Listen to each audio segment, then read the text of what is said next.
Do this year in CELPIP speaking, and no one is going to stop you from gaining the top marks in your exam.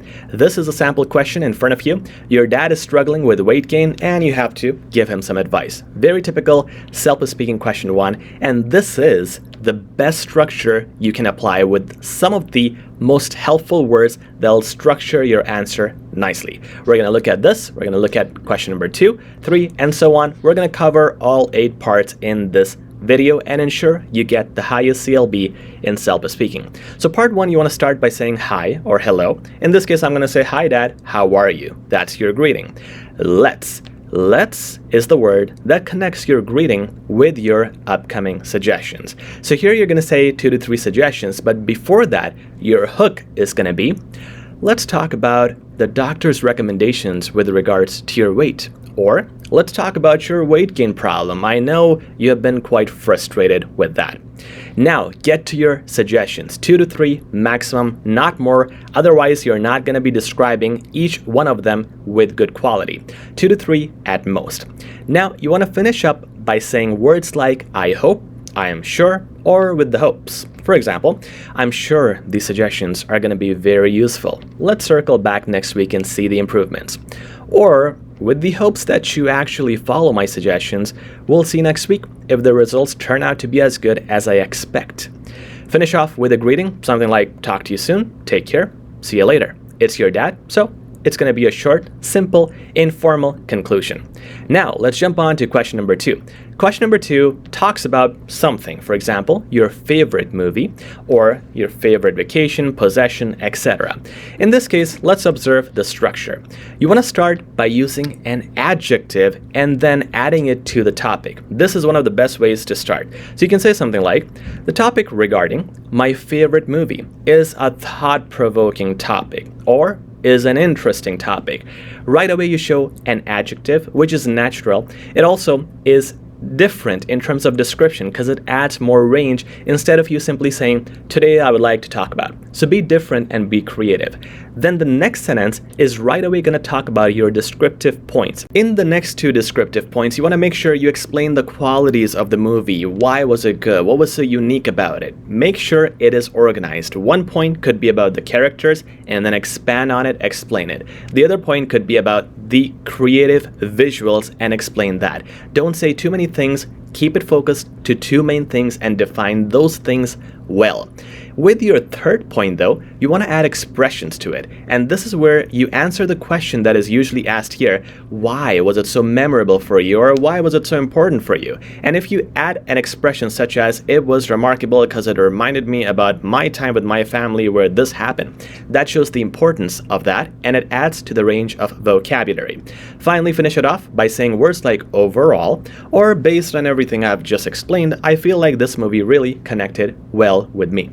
That's your finish for task 2. Let's go to task 3. This is the picture question. Here, you're asked to simply explain what's happening in the picture. Let's look at the best approach here. You want to start by saying words like, "This picture portrays," "displays," or "in this picture one can notice." And in this case, I would say, "This picture portrays an old time or an old painting." Simple.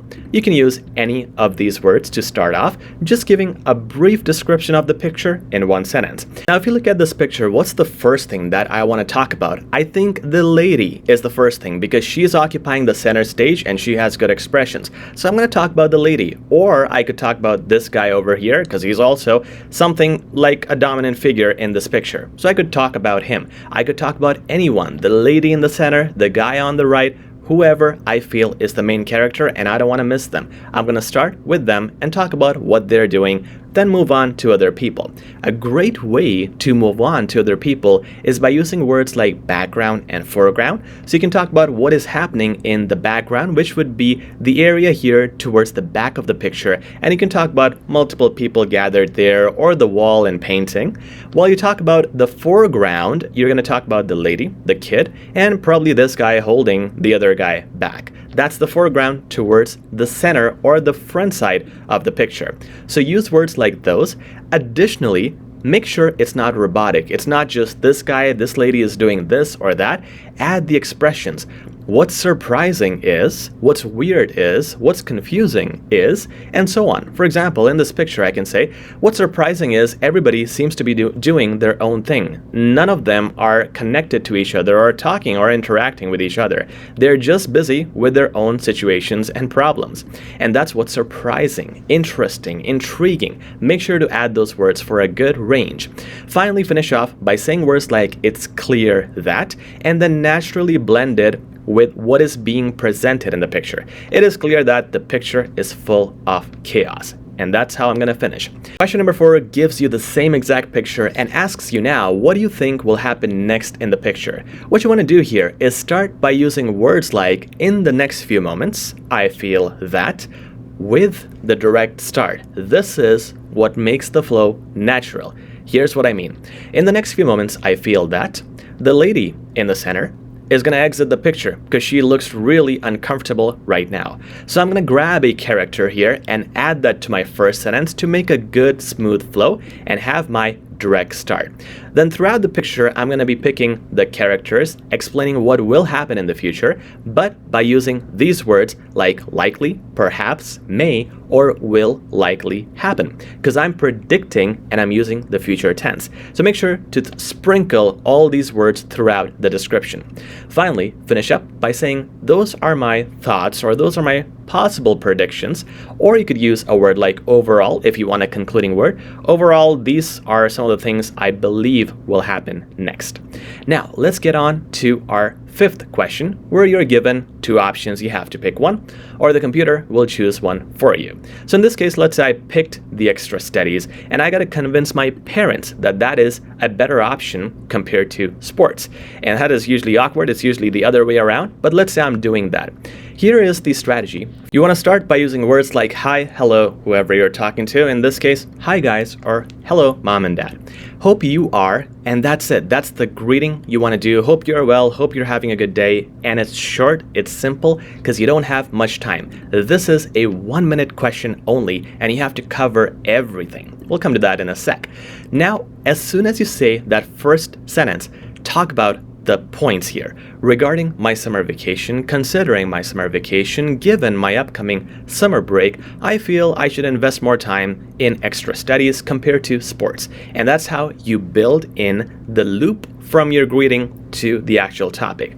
2 sentences, quickly done, and now you have to jump on to the points, because here your task is to compare everything with an underscore. Because if you are one of those people who can say everything here, all your benefits, and compare them with all the disadvantages of going with sports, if you can do that in 1 minute, you can secure the highest marks. And if you want samples on how to do this, check out more of our CELPIP speaking videos on this channel. Finally, when you are done with comparing everything, which is obviously going to be dependent on the table you receive in the exam, like this one, finish off by saying something short and simple, like, let me know your thoughts, let me know what you think, let me know if you have any questions or if you have anything to add. And that short sentence will ensure you do your conclusion on time. Before you move on to question number 6.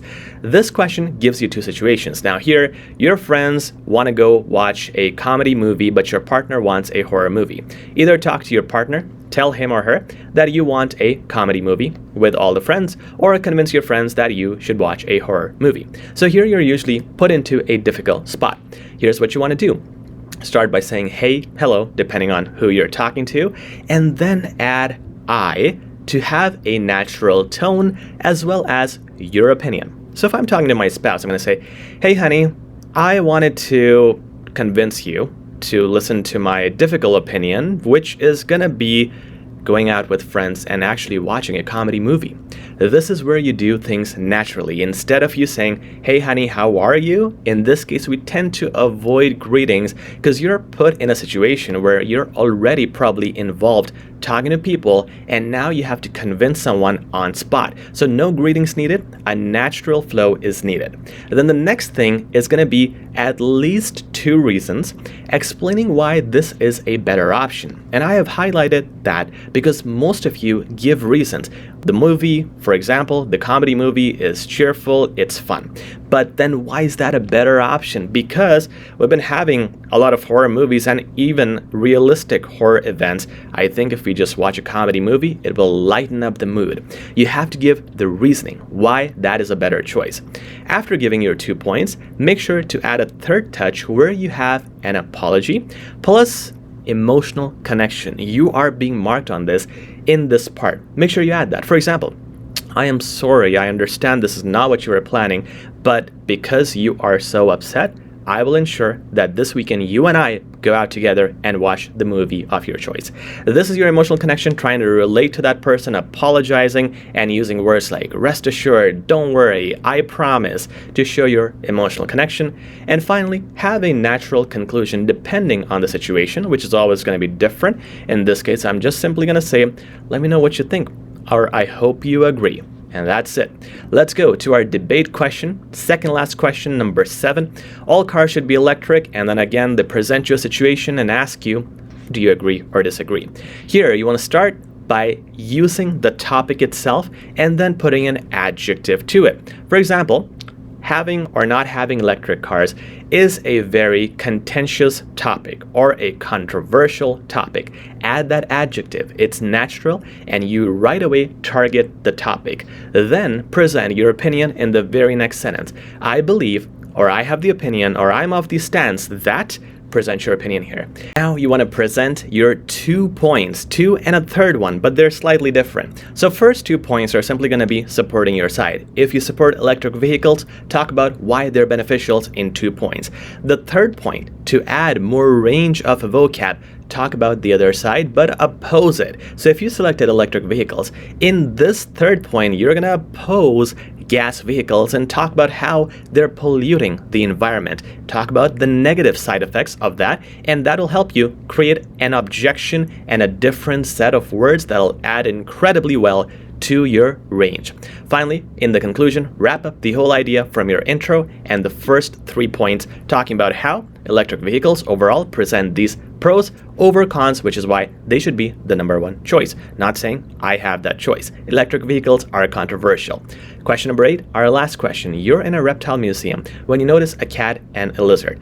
Now call the zoo owner and explain what you see, explain the problems, and so on. Guys, this situation is always different, which is why the template for this is a little confusing. It is highly situation based. Every time this picture is different. This time you're talking to the zoo owner and telling them about this problem. Sometimes your car may break down and you have a picture of the car, you have to call someone to help you. Sometimes you're stuck somewhere in the door or in the sink and you have to call a professional to help.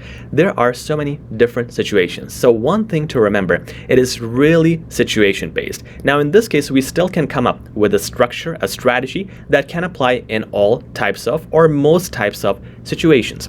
First, you want to start with greeting, but also with the purpose attached to it, because here you're always trying to accomplish something. And in some cases, it's sometimes just the purpose, not even the greeting. For example, if I am spilling a cup of coffee on someone and there's an image of us captured on CCTV and I have to describe this to the police, I'm sitting in front of a policeman in an interrogation room. I'm not going to say, hi policeman, how are you? I'm going to say, I understand how this looks. I will explain the situation. Here's what happened. This is my purpose, getting to the meat and bones of the topic.